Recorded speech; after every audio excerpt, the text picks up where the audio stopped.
O, habang si Bongbong Marcos ay nagni-negative campaigning, habang si Bongbong Marcos ay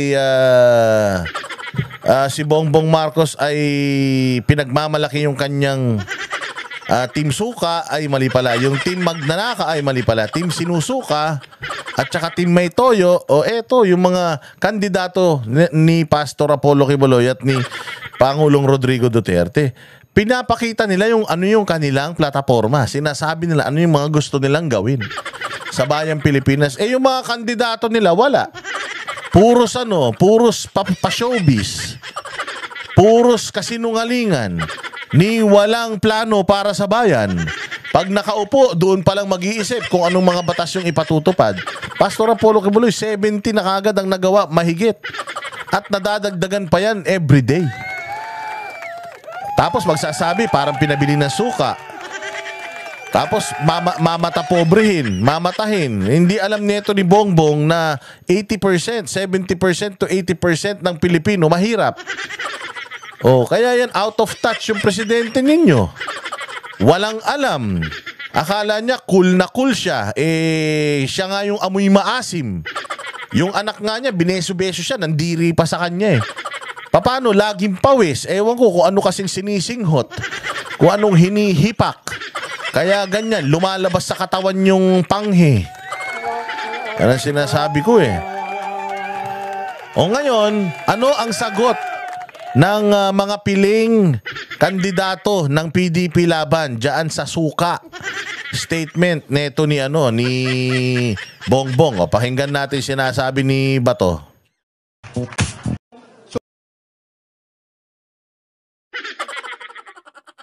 Sumusuporta sa amin. Palakpakan po natin ang ating sarili. Yan ang mga tao na may prinsipyo. Yan ang mga tao na sa amin sa Bisaya, dunay baruganan. Kaya ako'y sumasaludo sa inyo.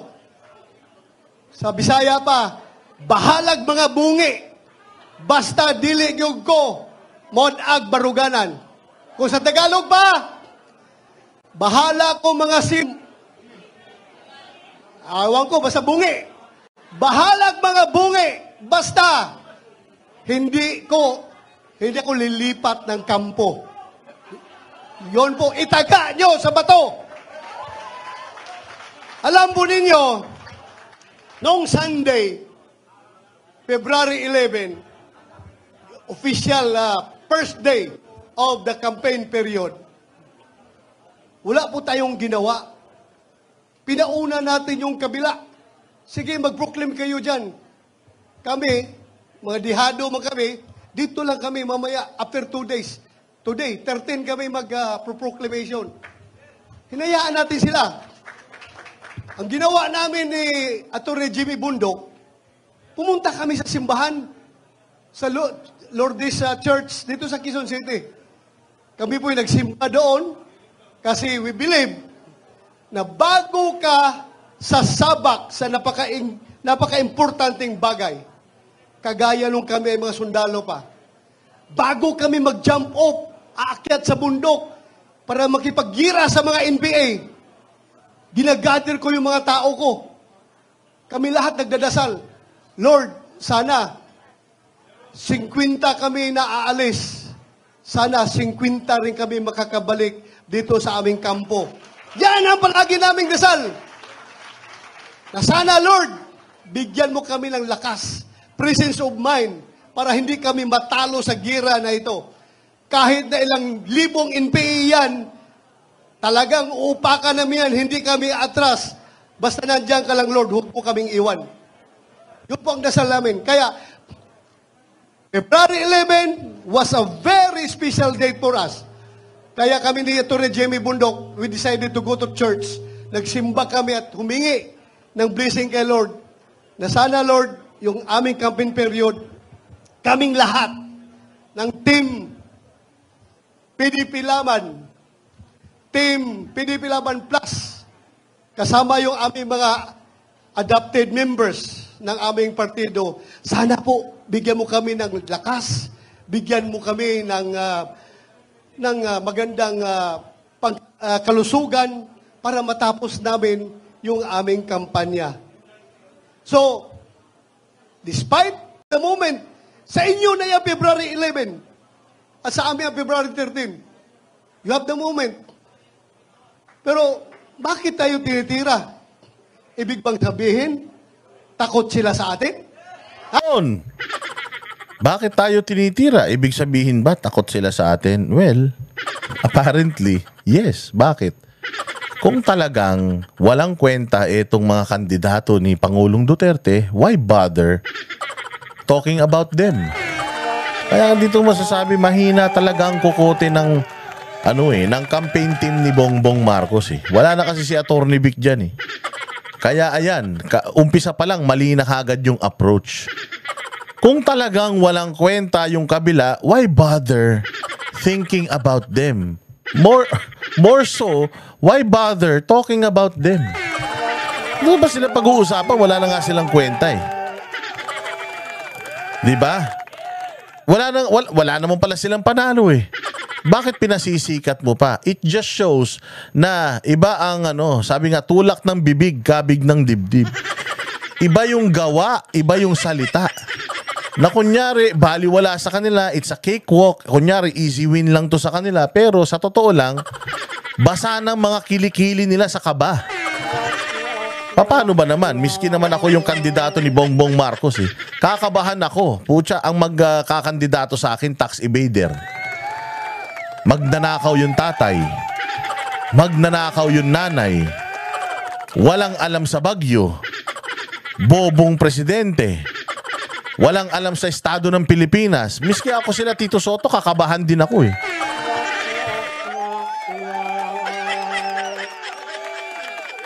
Di ba? Pucha, mantakin mo, ikakampanya ka ng demonyo? Ikakampanya ka ng pamilyang satanas na sumira sa bayang Pilipinas? Yan ang mga ngampanya sa'yo sa Guinness World of Records noong 1980s. Pinaka-corrupt yung tatay niya sa kasaysayan. Iniahalin tulad yung tatay niya, kanila Hitler. O hindi ba? Tapos yun ang mga ngampanya sa inyo. Ayaw magpa-drug test. Yun ang mga ngampanya sa inyo. Hindi alam ang ibig sabihin ng public office is a public trust. Pag tinanong mo kung adik, hindi sumasagot, tumatawa lang. Pag hinamon mo ng drug testing, pagtatawanan ka lang at sasabihin na wala namang connect. Ba't mo iboboto yung mga ganyang kandidato? Bakit mo iisipin yung mga ganyang kandidato? Self-destruct yan. Sabi nga nila, nag-aantay lang yan, sasabog din ng yan. Yung samahan niya, sila di mag-aaway. Sobrang talino ng analogy at ng dito, himay-himay ni Bato. Ha? Isang ka indicator dyan. Kasi kung insignificant opposition tayo, bakit ko pakialaman kung sino-sino yan sila? Bahala kayo dyan, mga insignificant kayo. Pero the mere fact that the knowledge that the President of the Republic of the Philippines ang tumitira, ibig sabihin, we are somebody. Di ba? Ano ibig sabihin yan? Gusto ko lang sagutin. Ito, sagutin ko lang. In fairness, in fairness sa lahat ng mga mahirap na lumaki, nagbibinta ng suka na kagaya ko. Napakasakit po pakinggan na kami daw, yung aming team sa PDP, ay para nagbibinta lang daw ng suka, tapos binigyan ng COC. Anong tingin nyo kay Atty. Hinlo? Abogado yan! Atty. Jimmy Bunok, abogado yan! Atty. Rodriguez, abogado yan! Atty. Marcolita, abogado yan! Ako, hindi ako abogado. Pero, murag abogado. Ako lang, talagang, alam nyo, yung suka, maliit pa ako, yung lolo ko po, pag hindi nagbinta, ang ay nagiging suka. Lalagay namin yan sa butilya ng dahil hindi po masarap, hindi po bawal mangarap ang isang nagtitinda ng suka na magiging senador. Yan ang sinasabi ko sa iyo, Bongbong. Tingnan mo. Sa sobrang kaengotan mo, sa sobrang kamatapobrehan mo, akala mo nainis mo yung mga kalaban mo. Hindi. You gave them a tool. Binigyan mo sila ng gamit para ma-expose lalo na wala ka talagang alam sa sentimiento ng mga Pilipino. Na wala ka talagang utak. Na hindi mo talaga alam kung anong bansa at anong klasing Pilipinas yung pinagsisilbihan mo. Tayo po ay third world country. Hindi po tayo first world country. Magiging first world pa lang pag nanalo si Pastor Apollo Kibuloy at si Inday Sara.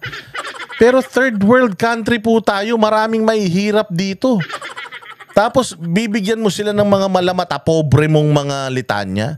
Gagamitin nila yan against you. Lahat yan sasambulat sa mukha mo. Wala ka kasing alam, BBM. Wala kayong plataforma. Wala kayong plano sa bayang Pilipinas. Putang ina ninyo. Lahat kayo, ang gusto lang ninyo, maging may-ari ng Pilipinas. Pero hindi nyo gusto talagang magserbisyo. Tatlong kandidato ni Pangulong Duterte ang nandyan. Si Robin Padilla, Bongo at saka siya, si Bato de la Rosa na lang. Lahat ng mga yan, nagserbisyo yan para sa bayang Pilipinas. Hindi pa man sila mga politiko, nagsiservisyo na yan sa bayang Pilipinas. Ikaw, Bongbong, wala kang silbi sa buhay. Wala kang silbi sa bayan na ito. Parehas kayo, buong pamilya ninyo, buong angkan ninyo, mga wala kayong kwentang mga tao. Kaya sobrang sama ng bibig mo para alipustahin mo yung crowd ng majority ng mga Pilipino. Suka. Anak ng tinapay ka. So ayan, bumalik sa mukha mo yung litanya mong suka. Ano pa, Bato, yung sinabi niya sa'yo? Kamay na bakal, yung dugo daw ng mga nasa tokhang. Ang kapal ng mukha mo, Bongbong. Yung tatay mo, nung panahon ng tatay mo, ang daming namatay. Ang daming nangawala ng mga tao nung panahon ng tatay mo. Ang daming extrajudicial killings nung panahon ng tatay mo. Nung nag-martial law, ang daming mga taong nangamatay. Tapos magsasalita ka tungkol sa war on drugs. Nung panahon ng tatay mo, kahit na rallyista lang, naglalahong barambula nung panahon ng tatay mo. Ako'y nagtitinda ng suka, pero nakapag-masteral degree ako. Nakapag-doctor of philosophy ako. Naging CPNP pa ako. At ngayon, naging senador pa. Ayun, Bongbong, ikaw. Nakapag-pulis, masteral, PhD. Ikaw, Bongbong, anong pinagmamalaki mo? Anong tinapos mo? Anong meron ka? Wala. Natapos ang yabang-yabang mo. Yaman lang naman ang meron kayo, hindi mo pa pinaghirapan, ninakaw nyo pa. Tapos kung maapagyabang ka, nang buwibili ng suka. Kaya sa lahat ng nagtitinda ng suka dyan, maliwala sa kanila suka. Kaya, sige lang, ng mga taong mahihirap. Di ba? Kasi 50 pesos, hindi 20 pesos, ha? Hindi 20 pesos ang kilo ng bigas. 50 pesos to 58 pesos. Minsan naabot pa ng 60 pesos. Kami po ang tumutulong na malunok ng ordinaryong tao, yung kanin na mahal dahil sa suka na sinasawsaw yung bulad. So okay lang, tawagin nyo kaming Team Suka, no problem. Basta kami ang suka sa buhay ninyo. Ha? Si Pastor Kibuloy, di ba? Isa-isahin ko yan mamaya. Dahil sa tukhang, wala mang ibang involved yan sa tukhang kundi ako. Di ba? Kaya, with all due respect, sasagutin ko lang po. Alam po ninyo, mga kaibigan, kung yung aking mga kamay ay may bahid ng dugo. Hindi ko po yan ikinakakahiya. Kung yung aking mga kamay ngayon,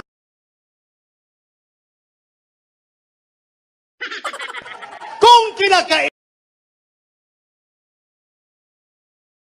mga tao ang aking kamay para maprotektahan ang buhay ng mga matitino, mababait at mga law-abiding citizen, gagawin ko po yun. Itaga nyo sa bato. Gagawin ko yan. Ang ganda, hindi nyo nang narinig kasi nga itong broadcast na to, supposedly online ito, ewan ko, putang ina, may jammer, may signal jammer yata ang mga hayop. Oo, so nung una, maayos pa naman yung signal. Nung huli, talagang naging sobrang crappy na yung signal. Ang sinabi dito ni Bato de la Rosa, na kung yung mga kamay ko ay naduguan ng mga kriminal, putya yan. I should be proud of myself. Kriminal yung mga yan and I will do it again in a heartbeat. Gagawin ko ulit yan kahit paulit-ulit. Pagpapapatayin natin lahat ng mga kriminal na yan. Kung pwede lang, lahat, pati yung mga nasa Malacanang. Yung mga kriminal dyan, kung pwede lang. Pero ang kanya, my hands are dirty with bloods of what? Criminals. So okay lang yan, at least criminal. And I will do it over and over and over and over again in a heartbeat. Bigyan ako ng kapangyarihan, uubusin ko lahat ng kriminal sa buong mundo. Wag na sa buong mundo. Sa buong Pilipinas. Diba? Plain and simple.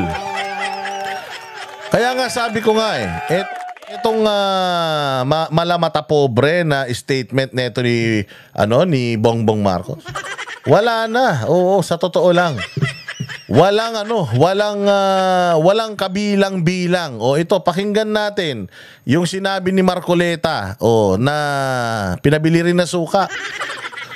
Oy, INC, wala pala kayo Pinabili lang pala na suka yung kandidato nyo Wala palang kwentang politiko to, sabi ni BBM tapos susuportahan nyo pa yan mga kandidato ni BBM. Baka naman ito, pakinggan naman natin si Marcoleta. Kanina po sabi ni Senator Bato, kasama po siya sa mga nagbebenta ng suka. Yung iba naman po siguro ay bumibili ng suka.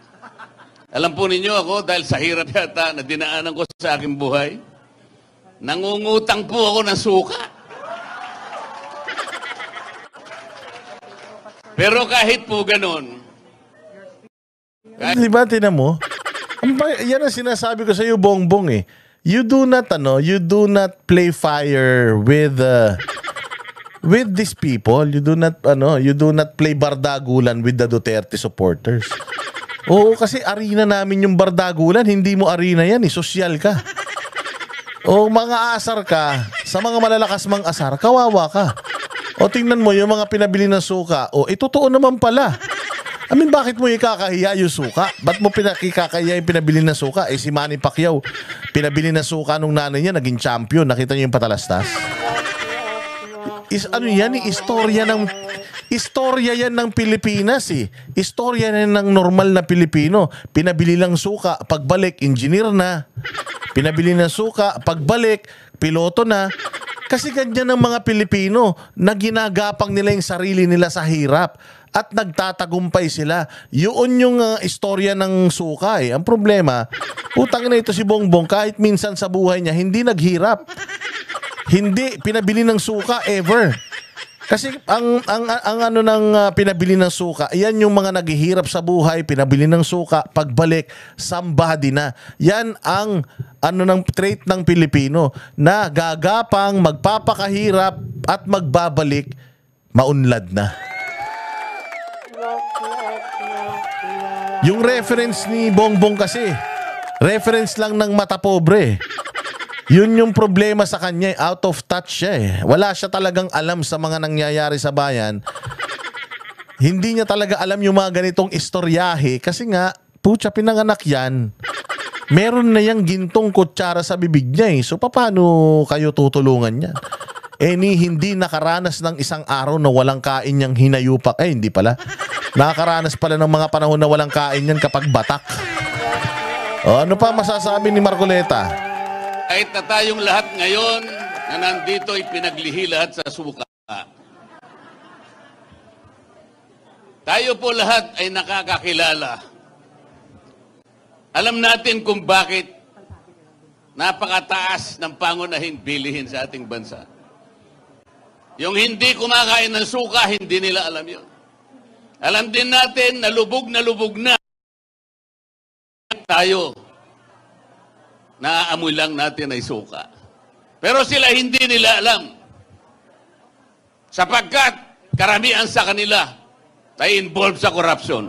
Oh, ng putya. Kaya hindi daw sila nakaranas ng suka kasi lahat yan sila mga involved sa corruption. True. Si Bongbong hindi nakaranas ng hirap. Bakit? Magnanakaw yung mga magulang eh. Magnanakaw yung mga magulang. Talagang hindi ka makakaranas ng hirap. Kaya ang tingin niyan dun sa mga bumibili ng suka, mga patay gutom at mga hampas lupa. Yan ang malaking pagkakamali mo, Bongbong Marcos, dahil you have been capitalizing sa mga tao na ito. And the reason why you want these people to remain poor, para meron kayong alipustahin ng walang katapusan. At para maloko ninyo, every time na may eleksyon, may babayaran kayo ng mga patay gutom na Pilipino para iboto kayo. Yan ang rason kung bakit puros kayo akap, AX. Is because you want people to remain poor. You want people to remain buyers of suka. So you have exposed yourself here big time. Talagang in-expose mo yung sarili mo dito kung gaano kayo kamatapobre, kayabang, gaano kababa ang tingin nyo sa mga Pilipino. O kaya ang inalalagay nyo ng mga kandidato nyo, puros mga kawatan din. Puros mga magnanakaw din.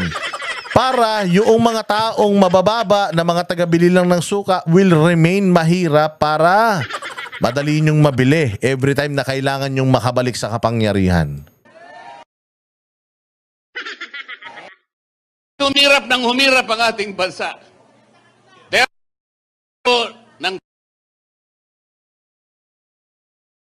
tingnan po ninyo ang budget nyo ngayon.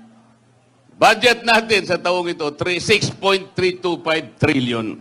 Pag tinanggal mo po ang 30% dyan, ang dapat na national spending lang natin ay 4.5 trillion. Yun lang ang kailangan natin. Ano yung kanilang projected revenue? Ang ganda nito ang ganda nitong explanation. 4 trillion lang dapat ang kailangan natin na budget kasi yun lang naman last year eh.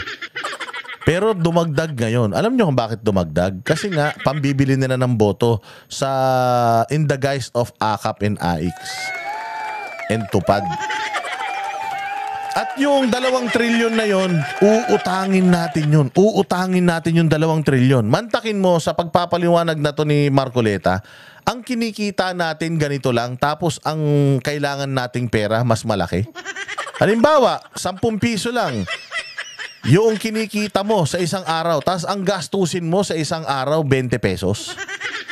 Anong tawag dun? Eh di ginagago mo yung sarili mo. Ganon ang Pilipinas ngayon. Tayo, ang dami nating mga gastusin, pero ang kinikita natin, ang liit-liit. Eh, ang buti sana kung yung inuutang natin, ginagastos natin sa tama para lumaki yung kita ng bansa. Hindi. Ninanakaw eh. Yun ang masaklap. Nangungutang para nakawin. Buti pa si Duterte nangungutang para pang build. Nangungutang pang bakuna, pang ayuda. Noong panahon ng pandemya. Ito ngayon, nangungutang sila tapos walang programa. Nangungutang walang highway, nangungutang walang bagong ospital. O, anong meron? Nangungutang para magnakaw. 4.8 trillion pesos. Alisin mo yung 30% na corruption, dapat 5.5 trillion yun.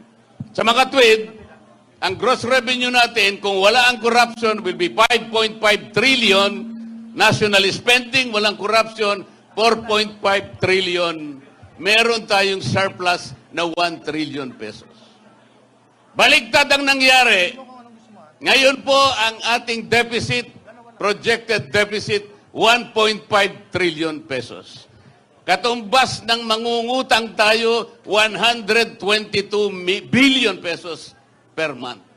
4.2 billion pesos per day or 173 million.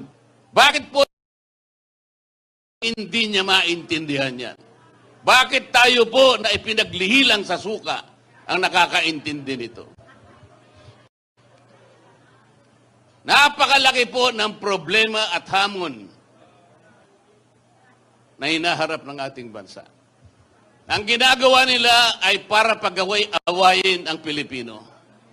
They impeach the Vice President even if there is no basis for it.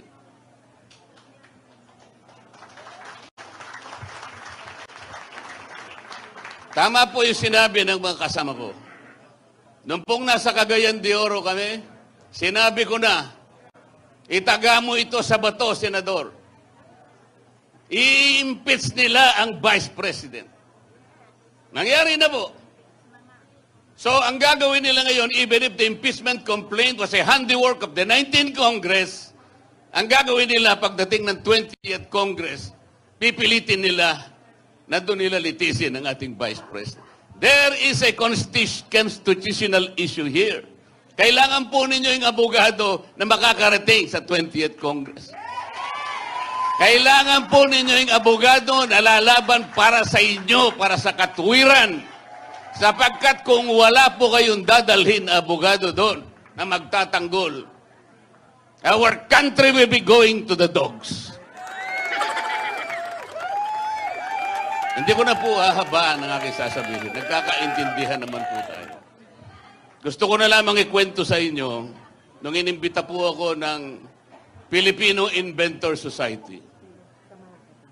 Napad po ng isang scanner ng ating bansa. Padaanin po yung 65 na tumakbong senador. Maniwala kayo sa akin, kapag kayong na-inventong aparato na yon ay matino, alam po ninyo kung sino lamang ang lulusot doon? Ito pong mga kandidato ng PDP laban. Lahat po ay re-rejectin ng aparato na yon. Maniwala kayo sa akin, sapagkat yung aparato na yon ay ginawa sa suka. Salamat.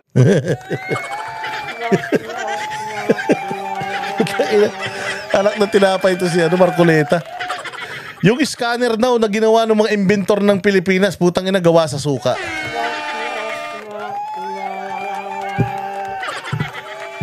Oh, pakinggan naman natin yung sinabi ni Vic Rodriguez. Oh, para maintindihan ninyo kung gaano kabobo talaga si Bongbong. Oh, ito. Ang kanakakita nagpapasa ng 6.352 trillion pesos. Panay blanco ang Bicameral Conference Committee report. Sinasalaula tayo ng administrasyon ni Bongbong Marcos. Maraming nagsalita bago sa akin at nababanggit ang salitang suka. Alam ho ninyo, ang suka ang kalaban ng tanso.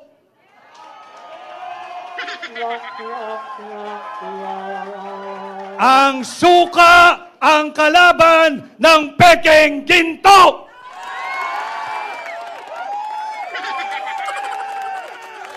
Hindi man po ako gumagawa ng suka, subalit nung ako ho ay bata, maraming beses din naman akong nautusang bumili ng suka ng aking ina. At wala pong nakakahiya doon.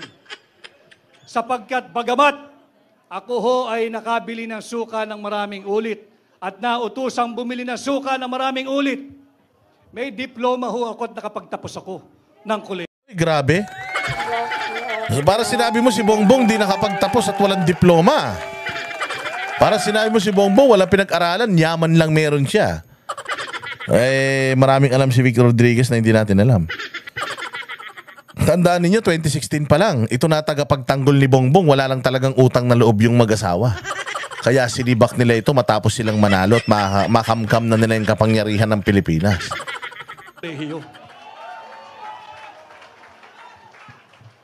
Meron akong diploma at nakapagtapos ako ng abogasya. At higit sa lahat, meron akong certificate na nagpapatunay na ako ay isang ganap na abogado. Kaya ako ay natutuwa kung ito man ang Team Suka. Isa po akong proud member ng Team Suka. At atin pong lalabanan ang Team Sinusuka! Ayun lang. Ayun lang. Yun lang. So, Team Isinusuka daw. Kalaban ng Team Suka. Hindi nga. Ayan nga ay Team Toyo. Team May Toyo. Yan ang sinasabi natin. Bongbong Marcos, magsilbing aral ito sa'yo. Huwag kang pupunta sa playground ng mga malalakas mang asar na tao. Dahil mapapahiya ka. Dito, mantakin mo lahat ng larangan, palpak ka. Pati pa naman sa larangan ng pang-aasar. Ngayong kampanya, bumabalik pa sa'yo ang hina mo. Napakahina mo na nga na leader. Napakahina mo na nga ng presidente. Napakahina mo pang campaign manager. Pati yung mga kasamahan mo, hirap na hirap magpaliwanag sa'yo. Imbis na nag-iisip sila ng mga plataforma nila, iniisip nila kung paano sila makakatakas sa mga kabalbalan mo. Ay, naku po. Anyways, naway nag-enjoy kayo dito sa ating vlog. More vlogs to come, kaya make sure kayo po ay naka-like, naka-subscribe, naka-share sa lahat ng mga content natin, at maraming salamat sa mga nagsishare ng kanilang blessings, nagsusuper thanks dito sa ating mga video. Hanggang sa muling video mga bossing, mabuhay po kayo.